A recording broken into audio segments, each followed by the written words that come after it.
मैं लड़की बनकर 5 साल तक औरतों की मसाज करता रहा, लेकिन किसी को शक नहीं हुआ कि मैं एक मर्द हूँ। एक दिन बहुत अमीर औरत ने मुझसे मसाज करवाया और उसने मुझे अपने घर हमेशा के लिए रख लिया और रोज़ाना मुझसे मसाज करवाती। एक दिन मैं मसाज कर रहा था कि मुझ पर तेल गिर गया। उस औरत ने मुझे अपने कपड़े दिए और कहा, चेंज कर लो। मैं घबरा गया। जब मैं उसके सामने कपड़े बदलने लगा तो मेरे पैर से ज़मीन निकल गई, क्योंकि मैं गरीब इंसान था। इंटरमीडिएट करने के बाद मैंने नौकरी की तलाश शुरू कर दी, क्योंकि पढ़ने के लिए मेरे पास पैसे नहीं थे। लेकिन मुझे नौकरी ना मिलने की सबसे बड़ी वजह यह थी कि मेरा अंदाज अलग था। मैं तीसरी जिन्स का तो बिल्कुल नहीं था, मैं एक पूरा लड़का था। लेकिन ना जाने क्यों मेरी आवाज़ भी कुछ लड़कियों जैसी थी और मेरे हाथ पाँव भी लड़कियों जैसा था। मेरे हाथ और पाँव की बनावट को देखकर मेरे रिश्तेदार मुझे हसीन के नाम से पुकारते थे। कई लोगों को शक था कि मैं तीसरी जिन्स का हूँ। यहाँ तक कि मेरे घर वालों को भी काफ़ी साल तक यही लगता रहा। लेकिन मैं एक पूरा लड़का था। बस ना जाने क्यों मेरे हाथों की बनावट ऐसी थी, थोड़ा बहुत आवाज़ भी लड़की जैसी थी। मैं जिधर भी काम लेने को जाता, कोई भी मुझे काम नहीं देता। हर कोई मुझे तीसरी जिन्स का समझकर भगा देता। कोई भी मेरी बात का भरोसा करने को तैयार नहीं था कि मैं एक लड़का हूँ। अगर मैं किन्नर होता तो फिर भी कोई बात होती, लेकिन मैं तो वैसा था ही नहीं जैसा दुनिया मुझे समझ रही थी। मेरे घर में पैसे की कमी थी। मेरे घर वालों ने भी मुझे बहुत परेशान करके रखा हुआ था। वो लोग भी मेरी जात से नफ़रत करते थे, क्योंकि उनको भी मैं अजीब ही लगता था। मेरी माँ कहती थी, तू तो ना बेटा निकला ना बेटी। तुम्हारी बनावट बेटे जैसी होती तो तुम्हें कहीं नौकरी मिल जाती और तुम्हारा गुजारा होता, या तुम पूरी बेटी होती तो हमें कमा कर देती। लेकिन तू तो कहीं की नहीं है। ये किसी और की नहीं बल्कि मेरी माँ कह रही थी। जब दुनिया में इंसान साथ छोड़ देता है तो उसकी माँ उसका साथ देती है, लेकिन मेरी माँ तो माँ है और वही मुझे गलत ठहरा रही थी। समय गुजरता गया और मेरी उम्र 22 साल हो गई। मैं परेशान था। मैंने उसी परेशानी में अपना घर छोड़ दिया और दूसरे शहर आ गया। दूसरे शहर आकर भी नौकरी के लिए धक्के खाता रहा, लेकिन मुझे कभी कहीं भी नौकरी नहीं मिली। फिर मुझे एक इंसान ने हिम्मत दिलाई, जिसका एक मसाज सेंटर था और वो मर्दों का मसाज करता था। उसने मुझे कहा कि तुम ये काम करो। मैंने उसके सेंटर में काम करना शुरू कर दिया, लेकिन वहाँ पर भी सब ने मुझे तीसरी जिन्स का समझकर सब ने मेरा बहुत मजाक उड़ाया। उनमें से एक ने तो मौका पाकर मुझे परेशान करने की कोशिश की। यहाँ पर मेरी बर्दाश्त की हद खत्म हो गई थी। मैं उस सेंटर को छोड़ दिया। फिर मुझे ख्याल आया कि जब दुनिया मुझे लड़की समझती है तो मैं भी दुनिया के सामने लड़की बनकर जाता हूँ। मैंने अपने आप को लड़का साबित करने की बहुत कोशिश की, लेकिन हार गया। अब मैंने एक नया रास्ता अपनाने को सोच लिया था। मैंने एक नकाब खरीदा और नकाब पहनकर पूरे तरीके से लड़की का रूप बना लिया। उसके बाद मैंने जॉब के लिए दुकानों में काम तलाश करने लगा और फिर मुझे अचानक काम मिल गया। एक दुकान मालिक ने मुझे रख लिया, जिसकी कपड़ों की दुकान थी। उसने मुझे कहा कि तुम देखने में ज़रूर खूबसूरत होगी। अगर तुम नकाब उतार दो तो मेरे ग्राहक ज़्यादा आएंगे। मैंने कहा कि मैं पर्दा करती हूँ, मैं ऐसा नहीं कर सकती। कुछ दिन मैंने वहाँ पर काम किया और मेरा अच्छा खासा गुजर होने लगा। मैंने एक कमरा किराए पर ले लिया। मैं पूरे दिन दुकान में बैठा होता था और दुकान का मालिक मुझे बहुत हौसला देता था। वह मुझ पर इस कदर मेहरबान था कि मैं हैरान हो जाता था कि ये इंसान मुझ पर इतना मेहरबान क्यों है। उसने कई बार मुझे नकाब हटाने को कहा था, लेकिन मैंने ऐसा नहीं किया, क्योंकि मैं ऐसा कर ही नहीं सकता था। यहाँ भी मेरे साथ वही हुआ जो मसाज सेंटर में हुआ था। दुकान के मालिक ने एक रात मुझे किसी बहाने से रोक रखा और फिर दुकान बंद करके मुझसे ज़बरदस्ती करना चाहा। लेकिन जैसे ही उसने मेरा नकाब खींचा, उसे मालूम हो गया कि मैं लड़का हूँ, क्योंकि मेरी शक्ल तो लड़कों जैसी ही थी, बस हाथों की बनावट लड़कियों जैसी थी और थोड़ी आवाज़ भी। मेरा चेहरा देखकर दुकान के मालिक ने मुझे बहुत डांटा और कहा कि तुम धोखे से यह काम कर रहे थे लड़की बनकर। मैंने कहा, तुमने मुझे इसी काम के लिए साथ रखा हुआ था। अगर मैं सच में एक लड़की होता तो तुम तो मेरी इज्जत को ख़त्म कर देते आज। मैं लड़की नहीं था, लड़का था। मुझ में इतनी ताकत थी कि मैं उसे धक्का दे देता। मैं अपने आप को बचाते हुए कामयाब हो गया और जब उसने मेरा नकाब खींचा तो उसे मेरी सच्चाई पता चल गई। अगर मेरी जगह कोई लड़की होती तो वो अपने को बचा नहीं सकती थी, क्योंकि वो इंसान बहुत ताकतवर था। लेकिन मैं भी एक मर्द था और मेरे अंदर भी ताकत थी। मैंने खुद को बचा लिया। मैं वहाँ से भाग निकला। मुझे बहुत अफसोस हो रहा था कि यह दुनिया कैसी है, ना लड़के को छोड़ती है और ना लड़की को।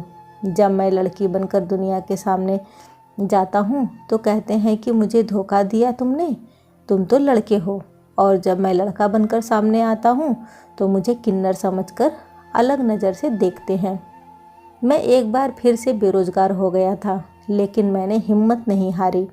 इसी तरह नकाब पहनकर अपनी आवाज़ को लड़की की आवाज़ बनाकर मैं दूसरी नौकरी करने लगी। ये भी एक दुकान थी और वहाँ की मालकिन एक औरत थी, तो मुझे ज़रा तसल्ली थी। उस औरत ने मुझसे नकाब हटाने को भी नहीं कहा। उस औरत का छोटा सा बेटा था और मैं उसका बहुत ख्याल रखता था और उसके कस्टमर को डील करता था। एक दिन वह औरत बहुत परेशान थी। मैंने परेशानी की वजह पूछी तो उसने कहा कि मेरे सर में दर्द है और मेरा अंग अंग दुख रहा है। मैंने उससे कहा कि मैं आपका सर दबा देती हूँ। मैंने उसका सर दबाया तो उसको बहुत आराम मिला। फिर मैंने उसके कंधे दबाना शुरू किया और मैं यूँ करते करते उसके पूरे शरीर पर हाथ फेरकर मसाज के अंदाज में दबाता जा रहा था और उस औरत को आराम महसूस हो रहा था। उसने मुझसे कहा कि तुम तो बहुत अच्छी मालिश करती हो, मेरा तो सारा दर्द ही तुमने गायब कर दिया। तुम्हें तो मसाज सेंटर खोलना चाहिए, तुम्हारे हाथों में बड़ी जादू है।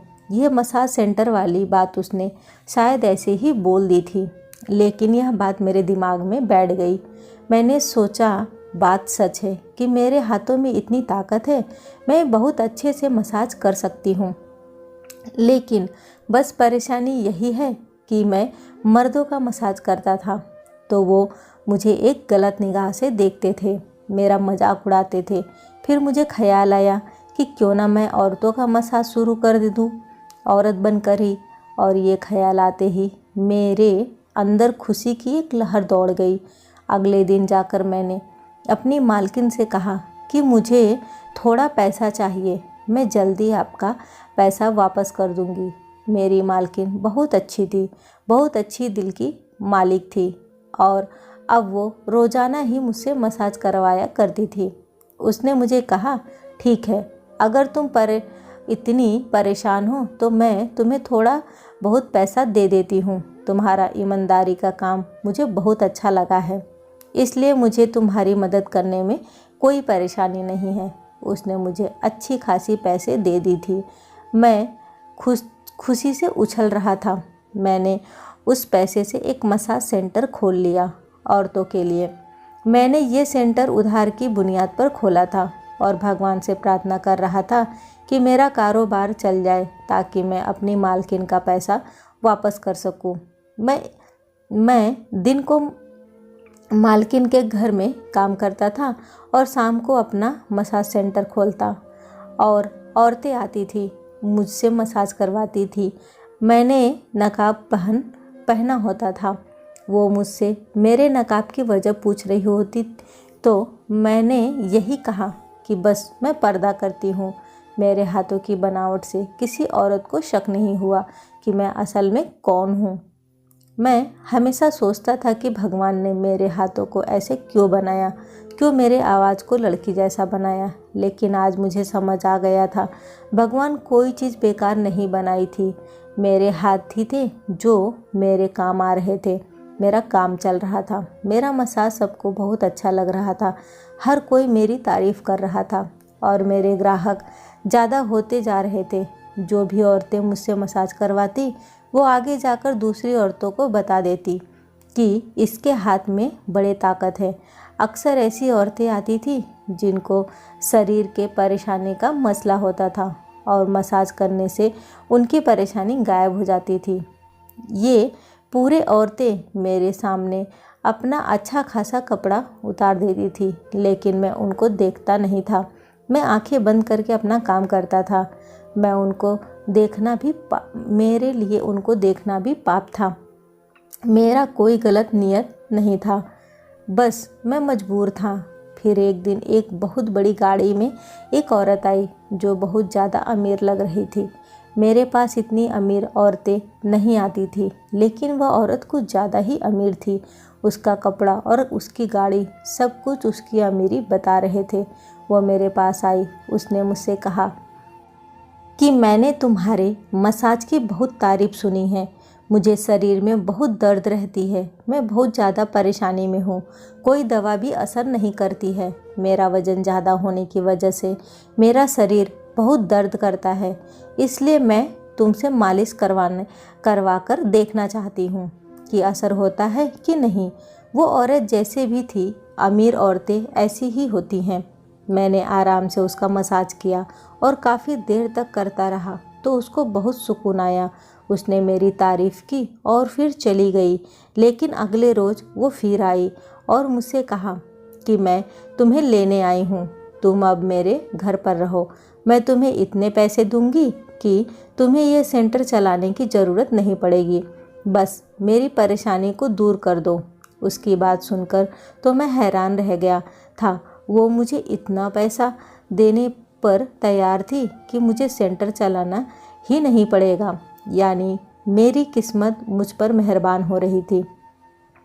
सारा दिन सेंटर में जलील होने के बजाय मुझे एक ही औरत का मसाज करना था और मेरे महीने भर का खर्चा निकल जाता। मैं उस औरत से कहा कि ये सेंटर बंद नहीं कर सकती, क्योंकि मैंने किसी से बहुत पैसा उधार लिया था ये सेंटर चलाने के लिए, और जब तक उसका उधार नहीं चुका देता मैं उसको बंद नहीं कर सकती।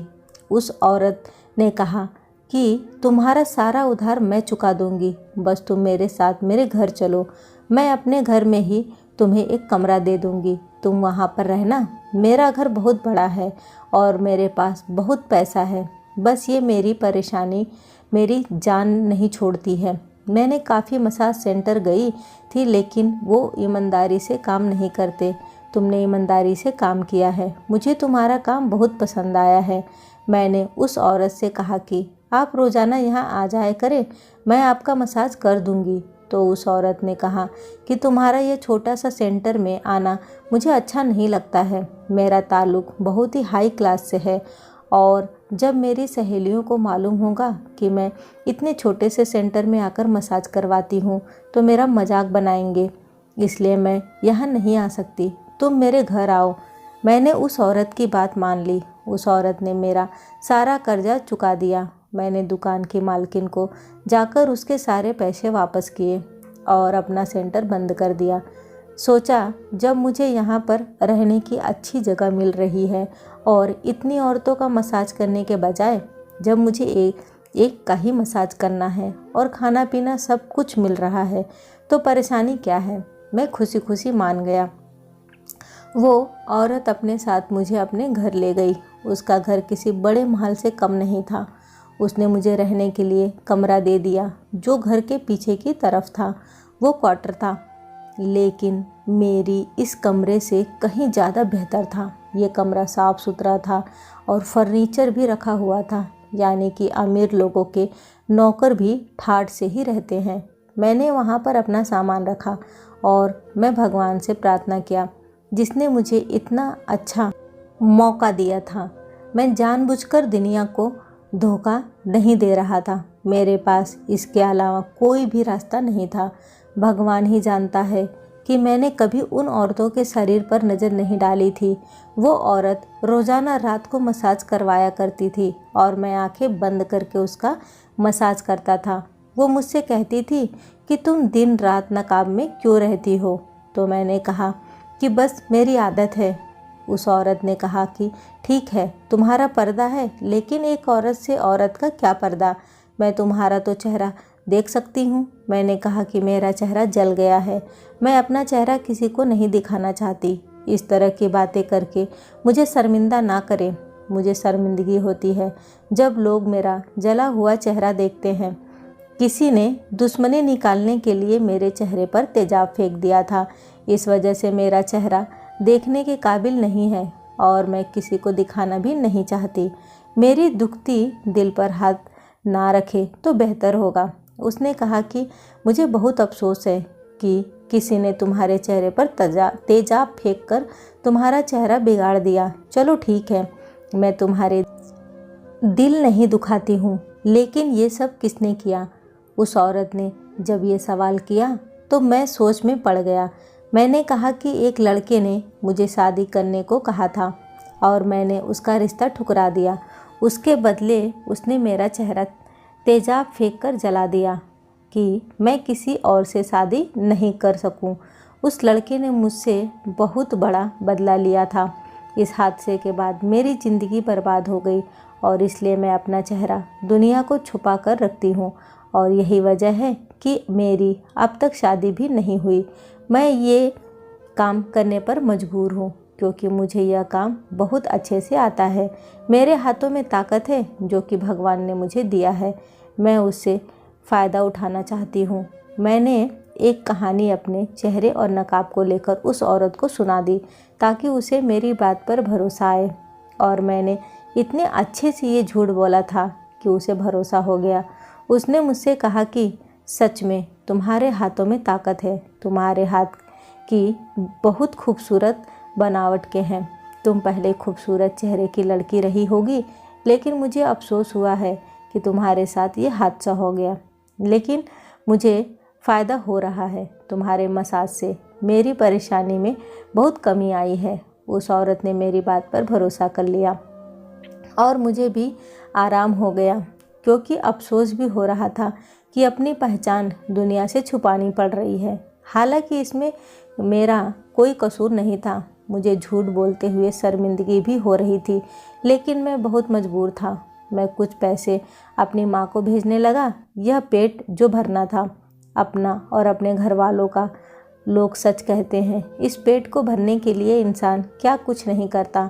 मैंने जो रास्ता अपनाया था, लेकिन फिर भी पूरी ईमानदारी से अपना काम कर रहा था। लड़का बनकर जाता तो लोग मेरे पीछे पड़ जाते, लड़की बनकर जाता तभी लोग मेरे पीछे पड़ जाते। इसलिए मैंने सोचा कि मर्द तो दोनों सूरतों में मुझे नुकसान पहुंचाएंगे, कोई औरत मुझे नुकसान नहीं पहुंचा सकती। इसलिए मैंने औरतों के साथ काम करने का फ़ैसला कर लिया।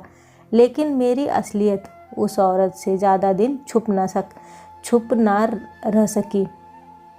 एक दिन मैं उसका मसाज कर रहा था कि अचानक से तेल की शीशी जो मेरे हाथ में थी वो पूरे कपड़े पर गिर गई। मैं परेशान हो गया। मेरी मालकिन भी परेशान हो गई। उसने कहा, तुम्हारे कपड़े तो ख़राब हो गए। मैंने कहा, मैं कपड़े बदल कर आती हूँ। तो उसने कहा कि कहीं जाने की ज़रूरत नहीं है, यहाँ अलमारी में मेरा सूट पड़ा है, वह निकाल कर पहन लो। मैंने कहा, नहीं, मैं नहीं पहन सकती आपके कपड़े, मैं अपने कमरे में जा रही हूँ। उसने ज़बरदस्ती अपना एक जोड़ा निकाल कर मुझे दिया और कहा कि कपड़े बदल लो। मैं परेशान हो गया था। मैं उसके सामने कपड़े कैसे बदलता? वहाँ पर वॉशरूम भी नहीं था। यह कमरा सिर्फ मसाज के लिए उस औरत ने रखा हुआ था। मैंने बाहर जाने को कहा तो उसने कहा कि अगर मैंने उसके सामने कपड़े नहीं बदले तो आज नौकरी से निकाल देगी। उसकी बात सुनकर मैं परेशान हो गया, क्योंकि उसकी नौकरी से मुझे बहुत फ़ायदा हो रहा था। मैं मुफ्त में खा पी रहा था, मुझे घर भी मुफ्त में मिली थी। मुझे इतने पैसे मिल रहे थे कि मैं अपने घर वालों को भी भेज दिया करता था। मुझे ज़्यादा मेहनत नहीं करनी पड़ती थी। मुझे घर से बाहर नहीं निकलना पड़ता था। मुझे ज़माने की बातों का डर नहीं था। मुझे यहाँ पर हर चीज़ की आराम थी। मैं उन आराम को कभी नहीं खोना चाहता था, लेकिन उस औरत की जिद थी कि मैं उसके सामने कपड़े बदलूं। मैंने उससे कहा कि आपके सामने कपड़े नहीं बदल सकती हूँ। आप अच्छी तरह से जानती हैं कि मैं अपना चेहरा भी छुपा कर रखती हूँ, तो मैं अपना शरीर आपके सामने कैसे खोल सकती हूँ। मेरी बात सुनकर उस औरत के चेहरे पर मुस्कुराहट बिखर गई। उसने कहा कि मुझे तुम्हारी असलियत मालूम हो गई है। मुझे पता चल गया है कि तुम लड़की नहीं हो, लड़का हो। इसलिए मैं तुमसे ये कह रही थी कि तुम खुद अपने मुंह से कह दो। उस औरत की बात सुनकर मैं हैरान रह गया। यानी कि वो पहचान गई थी। वो इतनी चालाक थी, वरना आज तक मैंने इतनी सफाई से काम किया था कि किसी को भी शक नहीं हुआ था कि मैं कौन हूँ। लेकिन उस औरत को शक हो गया, बल्कि उसे यकीन था। उसकी बात सुनकर मैंने रोना शुरू कर दिया। शर्मिंदगी के मारे बहुत बुरा हाल हो गया कि ज़मीन फट जाए और मैं ज़मीन के अंदर समा जाऊं। मैंने जितना उस चीज़ को छुपाने की कोशिश की, आज मेरा सारा भेद उस औरत के सामने खुल गया था। उसने मुझे कहा कि रोना बंद करो और मुझे बताओ कि तुमने ऐसा क्यों किया। मैंने उसे सारी बात बता दी कि शुरू से लेकर ज़माने ने मेरे साथ कैसा व्यवहार रखा। जब मैं लड़का बनकर जाता तब भी लोग मुझे भगा देते और मुझ पर गलत नज़र रखते, और मैं लड़की बनकर जाता तब भी मेरे साथ बुरा ही होता था। इसलिए मैंने सोचा कि मैं औरतों के साथ औरत बनकर काम करूं, ताकि कोई परेशानी ना होगी। मैंने किसी के साथ कभी कोई गलत काम नहीं की। आंखें बंद करके मसाज करता हूँ।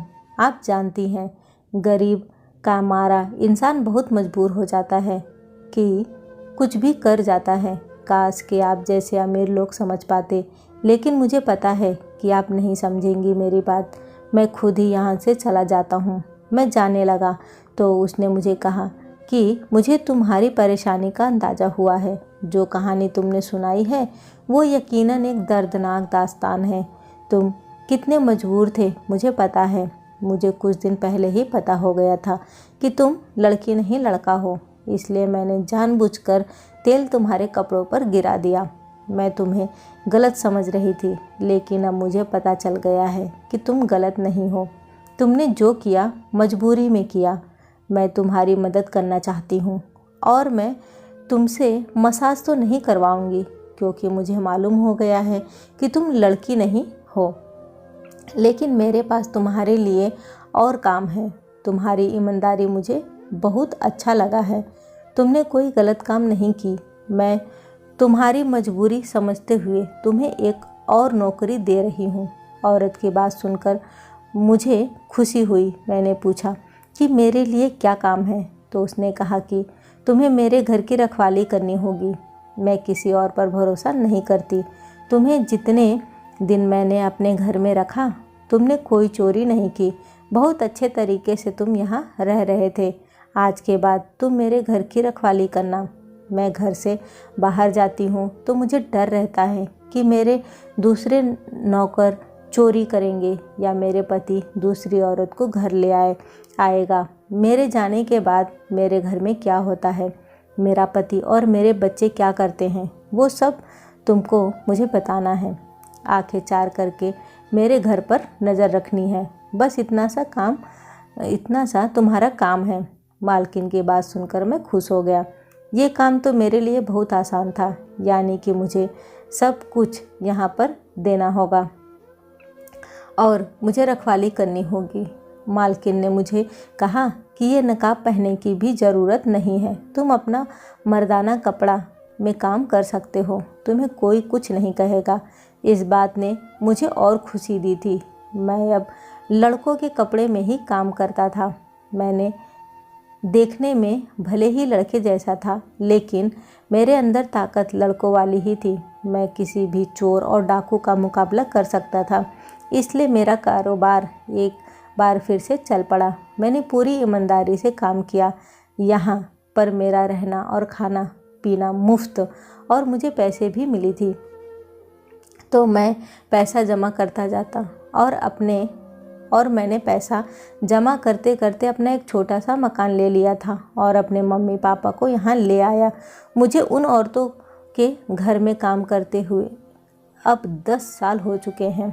वह बीमार होकर बिस्तर से लग गई है, लेकिन उसने मुझे नौकरी से नहीं निकाला। मैंने पूरे घर वालों का भरोसा जीता। उस औरत ने मुझे कहा कि लोग तो बहुत हैं, लेकिन जिस ईमानदारी से तुमने मेरा काम किया था और तुम आंखें बंद करके जब मेरा मसाज करते थे, तभी मुझे अंदाज़ा हो गया था कि तुम कितने साफ दिल इंसान हो। बस तुम मजबूर हो। तुम्हारी इसी साफ दिल को देखते हुए मैंने तुम्हें अपने घर में जगह दी। आज मैं बहुत खुश हूँ। मेरे मम्मी पापा छोटे से घर में रह रहे हैं और मैं उस घर में आराम से रह रहा हूँ। सच कहते हैं, जब भगवान को एक चीज़ नहीं देता है तो दूसरा दे देता है। मेरे पास पैसा नहीं था, लेकिन उस औरत के दिल में भगवान ने रहम डाल दी थी और मेरे सारी परेशानी हल हो गए थे।